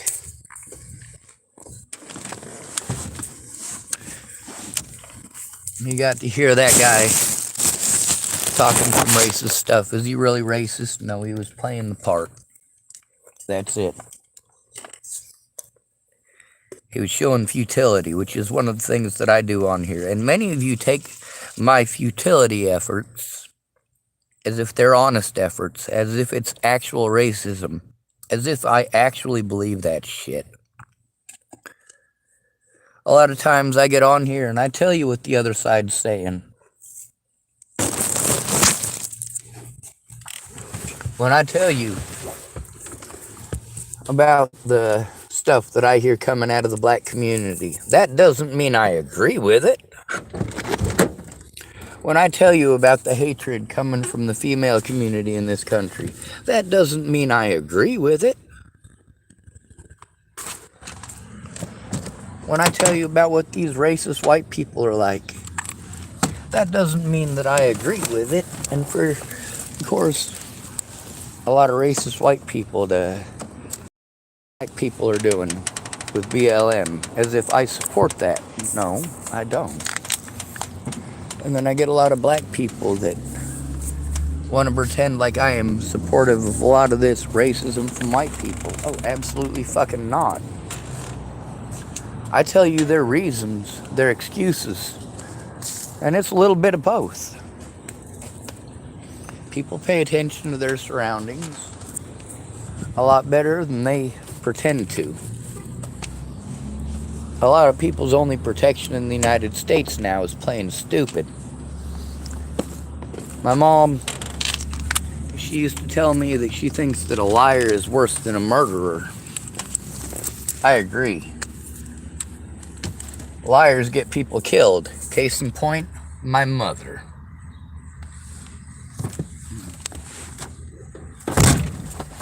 Dear Angela K. Wade.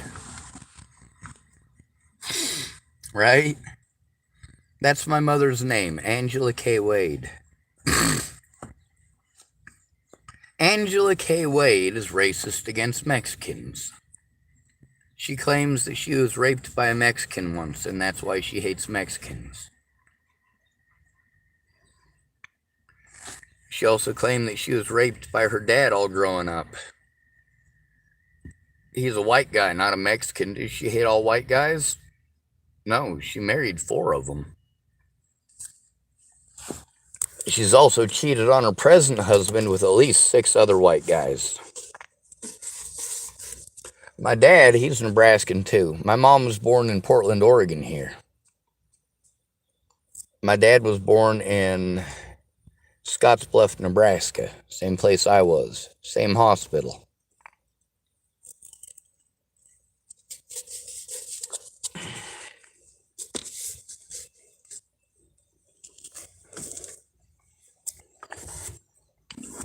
This racist crap needs to stop. Enough of this, well, I'm more victimized than you. No, I'm more victimized than you. No, I'm more victimized than you. If you got 2 women, a black woman and a white woman, both raped by the same police officer, it stands to reason that if those women want anything done, and to prevent that from happening again, they need to stand together and speak up about the horrid atrocities committed by that officer. If those 2 women want to go at each other's throats and say, oh, I've got it worse because I'm black. No, I've got it worse because I'm white. No, I've got it worse because I'm black. No, I've got it worse because I'm white. No, I've got it worse because I'm black. No, I've got it worse because I'm white. And back and forth and back and forth. The whole time they're fighting and arguing, the evidence that you need to convict son of a bitch is slipping away.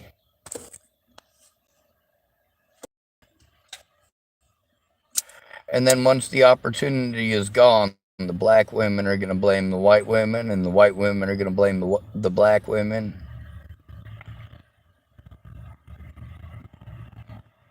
Not every white woman is a Gabby Petito. Not every white woman is a Natalie Bollinger. Not every white woman is an Alicia Bollinger. Not every white woman is pretty. Not every white woman is listened to.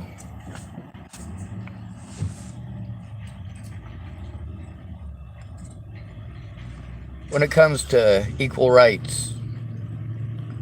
Special rights are not the same thing. One of the biggest things to fan the flames of racism is affirmative action. One of the most disgusting things ever passed on to this country.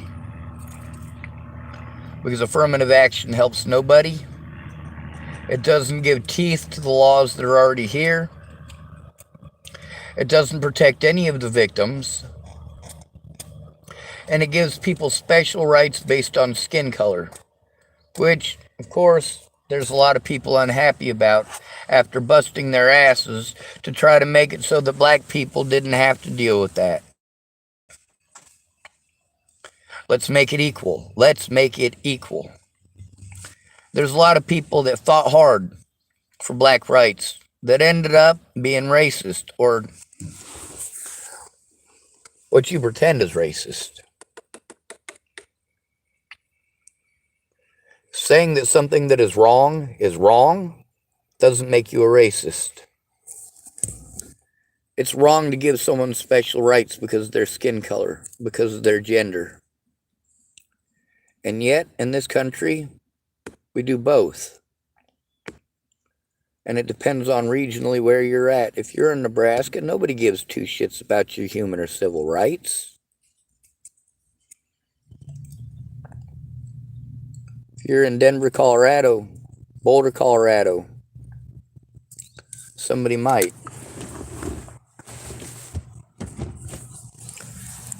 Anyway, it's good to be rid of you. Thanks for coming to visit. Stay out of trouble or don't get caught. Remember, you are your brother's keeper, and your sister's too, and no victim left behind.